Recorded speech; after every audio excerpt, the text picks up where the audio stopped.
46 విషయంలో జియో 46 బాధితులు వేసినటువంటి పిటిషన్ను ఈరోజు హైకోర్టు కొట్టివేయడం నిజంగా జియో 46 బాధితులందరినీ కూడా నిరాశపరిచింది.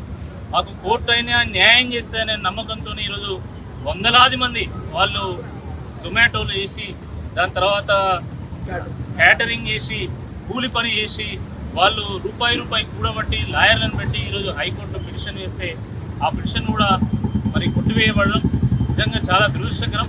గౌరవ హైకోర్టు మీద, గౌరవ న్యాయస్థానాల మీద మాకు సంపూర్ణమైనటువంటి విశ్వాసం ఉంది. తప్పకుండా మరి జడ్జి గారు ఇచ్చినటువంటి తీర్పును పూర్తిగా మరి చదివి పూర్తిగా రివ్యూ చేసి ఏ రకంగా ఈ తీర్పును ఇచ్చారని చెప్పేసి మరి అనలైజ్ చేసిన తర్వాత న్యాయపరంగా దీని విషయంలో ఎట్లా ముందుకెళ్లాలనే దాని మీద మేము నిర్ణయం తీసుకుంటాం. కానీ ఈ సందర్భంగా మేము ప్రభుత్వాన్ని ప్రశ్నిస్తున్నాం. మీరు శాసనసభ ఎన్నికల సందర్భంగా, పార్లమెంట్ ఎన్నికల సందర్భంగా, తర్వాత జరిగినటువంటి ఖమ్మం, నల్గొండ, వరంగల్ పట్టభద్రుల నియోజకవర్గ ఎన్నిక సందర్భంగా మీరు జియో 46 విషయంలో మీరు ఇచ్చినటువంటి మాట మీద మీ వైఖరింది.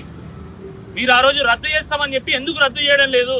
ఈరోజు మీ నిర్ణయం వల్ల, మీ వైఖరి వల్ల ఈరోజు వందల మంది మెరిట్ విద్యార్థులు నష్టపోతా ఉన్నారు. చాలా మంది జియో 46 బాధితులు అంటున్నారు. వాళ్ళు బాధితులు కాదు, హైలీ మెరిటోరియస్ స్టూడెంట్స్. వాళ్ళు 60 మార్కులు వచ్చిన వాళ్ళు ఈరోజు పోలీస్ ట్రైనింగ్ తీసుకుంటుంటే 126 మార్కులు వచ్చే వీళ్ళు కోర్టు మెట్లు ఎక్కి ఈరోజు న్యాయ పోరాటం చేస్తూ ఉన్నారు. చాలా దురదృష్టకరం. ప్రభుత్వం తలుచుకుంటే క్షణంలో ఒక ఉత్తర్వును వాళ్ళు విడుదల చేయొచ్చు. కానీ ఈరోజు మొండికేసి ఓడెక్కదాక ఓడమల్లన్నా, ఓడదిగినాక బోడమల్లన్నా చందంగా ఈరోజు వాళ్ళను అర్ధమైకుల్లాగా వాడుకున్నారు. ఎన్నికల సామాగ్రిలాగా ఎన్నికల సందర్భంగా వాడుకొని వదిలేసింది తప్ప నిజంగా వాళ్ళ యొక్క సమస్యను అర్థం చేసుకోవడం కానీ, వాళ్ళ సమస్యను పరిష్కారం చేయడం కానీ వాళ్ళు ఎప్పుడు కూడా ఒక్క అడుగు కూడా ముందుకేయాలి. అది చాలా స్పష్టంగా కనబడుతూ ఉన్నది. ప్రభుత్వ లాయర్ కేసు అటెండ్ కాదు. ప్రభుత్వ లాయర్ వచ్చి కనీసం వీళ్ళకి అనుకూలంగా ఒక్క వ్యాఖ్య కూడా చేయడు. మరి దీన్ని ఏ రకంగా అర్థం చేసుకోవాలని ఒక్కసారి ముఖ్యమంత్రి రేవంత్ రెడ్డి గారు, అదేవిధంగా మంత్రులు కూడా చెప్పాల్సినటువంటి అవసరం ఉందని చెప్పి ఈ సందర్భంగా మేము గుర్తు చేస్తూ ఉన్నాము. మరి జియో 46 బాధితులందరితోని వాళ్ళు ఎంతో నిరాశతో ఉంటే వాళ్ళతో నేరుగా ఈరోజు కేటీఆర్ గారు ఢిల్లీ నుండి వారి ఫోన్లో మాట్లాడడం జరిగింది. మీకు అన్ని రకాలుగా మేము మద్దతుగా నిలుస్తాము, మీ పోరాటంలో మేము భాగస్వామిగా ఉంటాము, మీ వెన్నంటి ఉంటాము. మీరు ఎవ్వరు కూడా నిరాశపడాల్సినటువంటి అవసరం లేదు.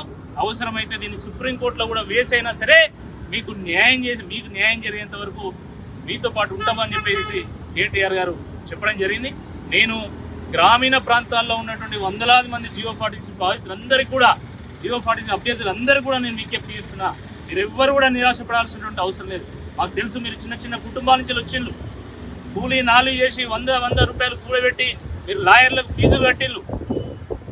మీరు చిన్న కుటుంబాల నుంచి వెళ్ళి చాలా కష్టపడి కోచింగ్లు తీసుకొని మరి మీరు 120 మార్కులు 126 మార్కులు సాధించిన మాకు తెలుసు. ఆ విషయము మీరు నిరాశపడాల్సినటువంటి అవసరం లేదు.